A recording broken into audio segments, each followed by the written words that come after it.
بسم الله السلام عليكم بسم الله السلام عليكم أصحابتا والله الصوماليات ويلكستو جوجتان وأنا دينكو سلام يا سلامة إسلامك السلام عليكم طبعا كسور وهذا برنامج فايدة أوله هذا بس توصية نقولي دونا وحكاه دونا ما أنت مع وحيل كستو إدين تحي فائدة أي قفك بلا آدم كأقول هذا هاي إنه حقيقي haddaba waxaan ka warqabnaa in aan maqalno markasto wax aqri macalinka uuna dhaho wax aqri iskuulka hooyana ugu tiraahdo wax aqri waalidiinta ay nagu dhahaan waxa la aqriyo kuwa wax aqriyo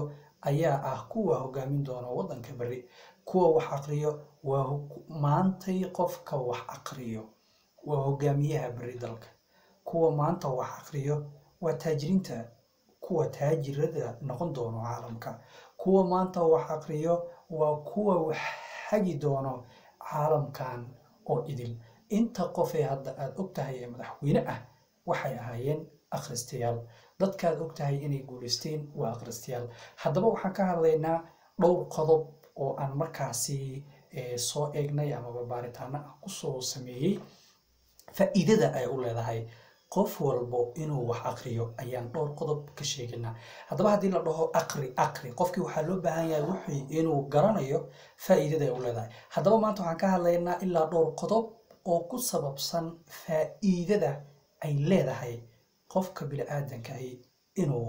buug soo qabto waxna aqriyo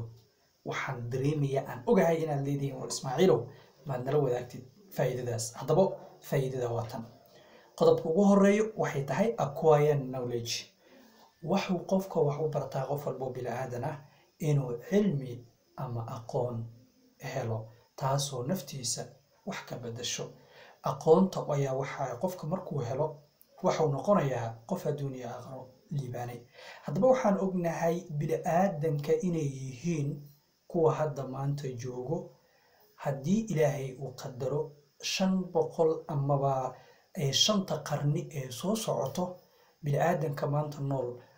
ayaa ah kuwa u gudbin doono information amaba cilmi dadkaas 5 qarni kadib soo socdo sida ay annaga nagu soo gudbiyeen dadkii hore ee ilaahay kuma darnaadeen naga horeeyay tusaale waxaa kugu filan xilligii nabi maxamed calayhi salaatu wasalaam quraanka lagu soo dejiyay nabiga wuxuu quraanka baray asxaabta waxay quraanka sii bareen oo ka sii dhaxlay taabiciintii waxaa ka sii dhaxlay sheekhdii culumadii ayaa maanta noo keentay diinta macaan ee aan ku raaxaysanayno sidoo kale buugaag waxaa jirto aad u fara badan oo la qoray 2000 sano ka hor kuwaasoo maanta markii aad akhrisid ku tusaya sawir ah xilligaas adduunka sidoo u jiray sidii dhibaatada problemka loo xallin jiray iyo qaababkii dadkaas ay u noolaayeen taasoo ku siinayso aqoon awood leh inaad ka hadli kartid dhowr qarni ka hor wixii dhacay haddaba waxay kuu suuragelinaysaa inaad problem xallisid mid kale faa'iidada kale ay tahay waxa ay tahay waxaan ognahay qofka markuu wax barto in aqoontaada aysan jirin ka qaadi karto haba yaraatee aqoontaas waa la dhimanaysaa laakiin qofka hadduu dhaqaale leeyahay waxba baranin hal maalin ayay doon waxa ku filan markabka oo badda uga dago haddaba qodobka labaad ayaa waxay tahay improve memory wuxuu kordhinayaa aqoonta waxay kordhisaa xasuusta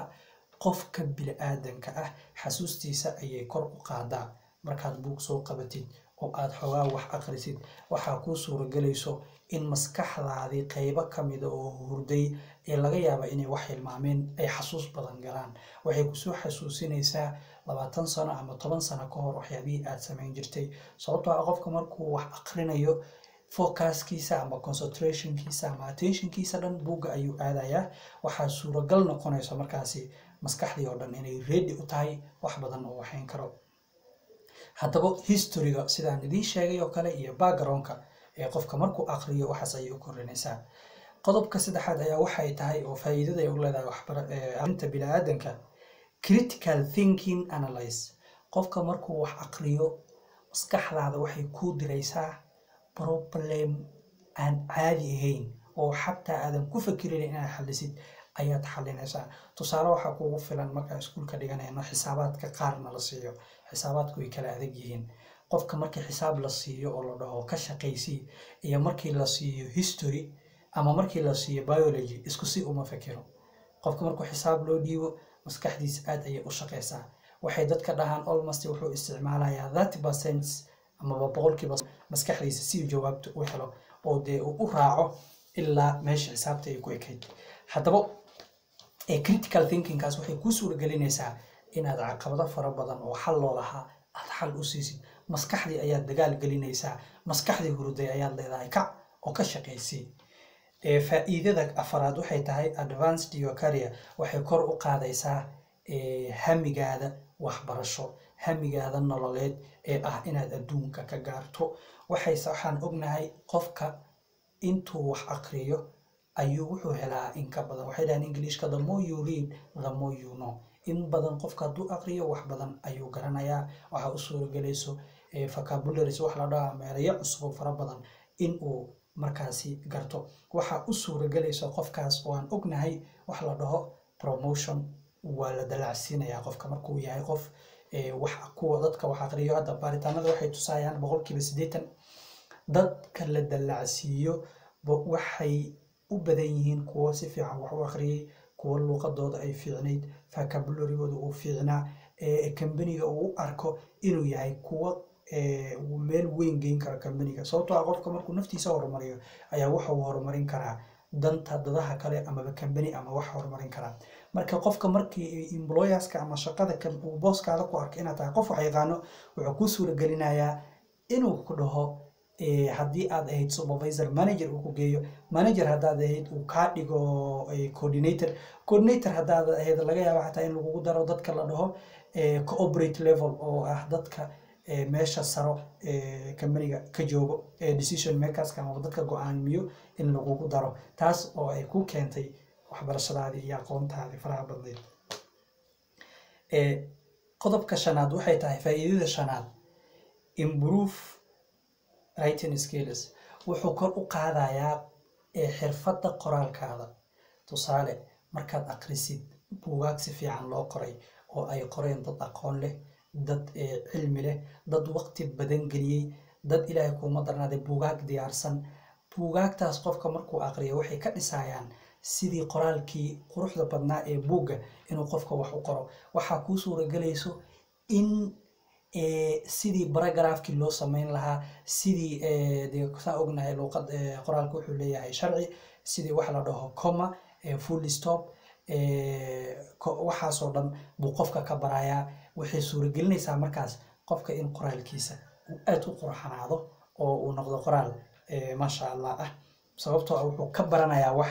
dad mar hore that's why loo dhaho Arah waxaa jirta oranaysa English books are people macnaha waxa laga wada waxay tahay buugta waa dadkaasoo adiga intaasoo milyan sano ka hor dhintay baa weli kula hadlaya markaad buug haysatid macnaheedu warqad ma haysatid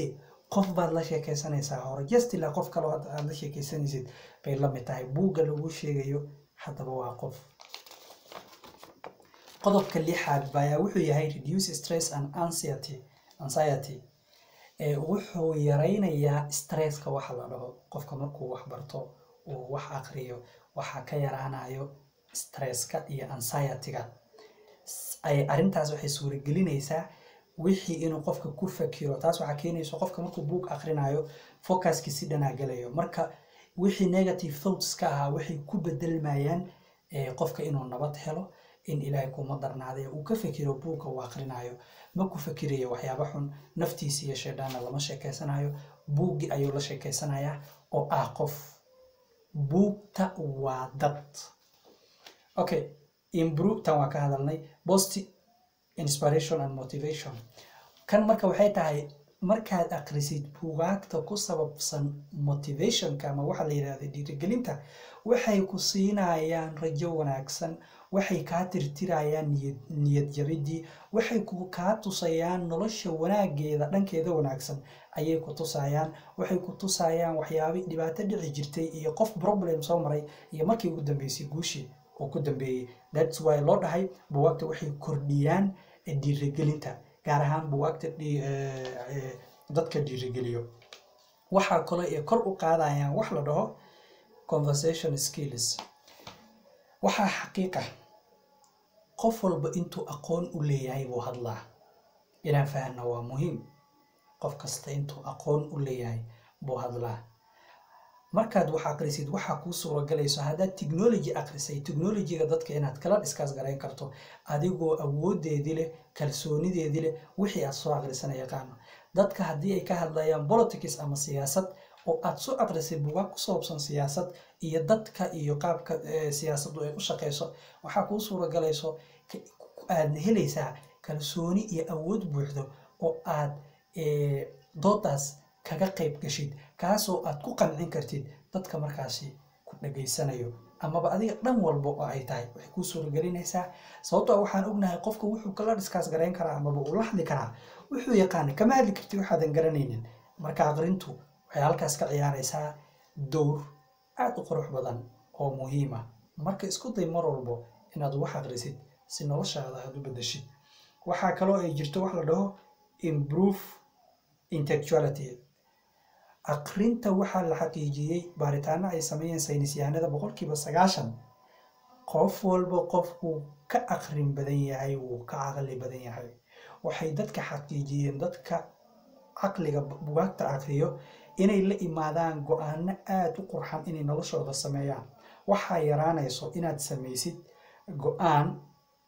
aad ka shalaydid hadhow sababtoo ah qofka markuu wax aqriyo wuxuu siinayaa fakirro badan aad ayuu uga fakirayaa wuxuu ka fakirayaa go'aankii uu sameynayay faa'iidadiisa iyo faa'iido darradiisa waxa ka imaan karo haddii faa'iidadiisa ay badan tahay go'aankii uu sameynayaa haddii khasaarihiisa ay badan tahayna go'aankii uu iska deenayaa taas waxay suuragelinaysaa inuu sameeyo go'aan wanaagsan oo uusan markaasi ka hadhow uusan ka shalaayin haddaba aqrintu waxay ku siinaysaa xataa go'aan fiican sababtoo qofku markuusan waxba aqrinin go'aan fiican ma yeelan karo mana garanayo wuxuu sameeyo sababtoo ah markaad go'aanka qaadanaysid waxaa jirto strategy ama steps la raaco ee go'aanka loo sameeyo adduunkana ma jiro wax la iska sameeyo ilaa aad aqoon u leedahay that's why ilaahi subxaanahu wa tacaala noo yiri waxbarta waxaa kaloo ay kordhinaysaa faa'iidada ay leedahay waxay tahay hurdada qofka waxaa la leeyahay aqriskiisa uu badan yahay tusaale oo kale 2 buug qofkii aqriyo isbuuci waa 7 bari ama 1 buug aqriyo wuxuu ka hurdo fiicnaanayaa amaba ka stress yaraanayaa qofka aan buugta aqrinin dadku waxay sheegaan dadka saynisyahanada 20 daqiiqo ka hor waxay ku leeyihiin aqri buug inta TV ama internet ku mashquul leed ama social media Facebook Instagram whatever intaad ku mashquuli lahayd 20 daqiiqo aqri buug intaadan seexan ka hor taas waxay suuragelinaysaa in qofka hurdo fiican uu seexdo sababtoo aqrinta buugaasi waxaa la dhahaa maskaxda sideedaba waxay u baahan tahay cuntadeeduna waa aqrinta sida jirkaada uu ugu baahan yahay cunno inuu cuno naftaadana ay ugu baahan tahay wacdiga ilaahi subxaanahu wa tacaala in loo sheego marka jirka waxaan ka koobanahay naf maskax iyo jir haddaba waxaan ka hadlaynaa aqrinta faa'iidada maanta ay leedahay dhan aan ka hadlayna waxay tahay maskaxdaada qaabka ay u function garaynayso haddaba intaas ayaan kusoo koobayaa walaalaha Soomaaliyeed meel kastoo joogtaan haddii TV-gan amaba videogan clipkan u aragtay inuu yahay mid markaasi waxaad ka faa'iidaysid waxaan ka codsanaynaa saaxiibtaada inaad la share garayso like-na tiraahdo subscribe-na aad tiraahdo si uu videoga kuwa cusub ee aan keeni doono hadduu awoodda la kala noqdo ay kuugu soo dhacaan aad baad u mahadsan tahay dhegeysigaada iyo waqtigaadana waan kaaga mahadcelinaynaa assalaamu calaykum laakiin inta aanan ka bixin ayaa waxaan rabaa inaan ku celiyo ama aan summarize gareeyo qodobadii aan ka hadlay maanta aan ka hadlayay haddaba waa aqoon inaad heshid in xasuusta ay badiso in fikirkaada uu aad u sareeyo inay kordhiso kaalidaada amaba nolosha hadafka aad ka leedahay inay kuu korodho qoraalkaada uu kordho in ay yarayso stresska ama anxiety-ga wax la dhaho cuqdada amaba stresska in ay kordhiso focus ama concentration wax la dhaho in uu kor u qaadayo inspiration and motivationka buwaagta markaad aqri sidoo kale inay dhiirigelin ku siinayso inaad u leedahay u lahaan doontid awood cilmiyeed aad qof walba kula hadashid oo amaba ka qayb qaadatid inay kordhiso caqliga amaba inuu qofku noqdo qof caaqila oo go'aano sameeyo hurdada inay u fiican tahay in ilaahay kuma darnaadee ay tahay maskaxda raashinka maskax akhrintu ay tahay raashinka akhrintu waa raashinka maskaxda haddaba buugta akhri buugta akhrintooda faa'iidadooda ma ahan faa'iido hadda aniga Ismaaciil halkan ku soo koobi karo laakiin waxyaabaha hadda aan idin la wadaago waxay ka mid yihiin dhowr qodob taasoo ku tusaysa amaba kugu dhiirigelinayso inaad wax badan akhriso haddaba buugtu waa dad waxaad la sheekaysanaysaa dad 2,000 sano ka hor noolaa marka ballanteena waa akhris insha Allah khayr badan baa idin rajeynayaa subscribe-ka iyo like-tana ha ilmaamin assalaamu calaykum waraxmatullaah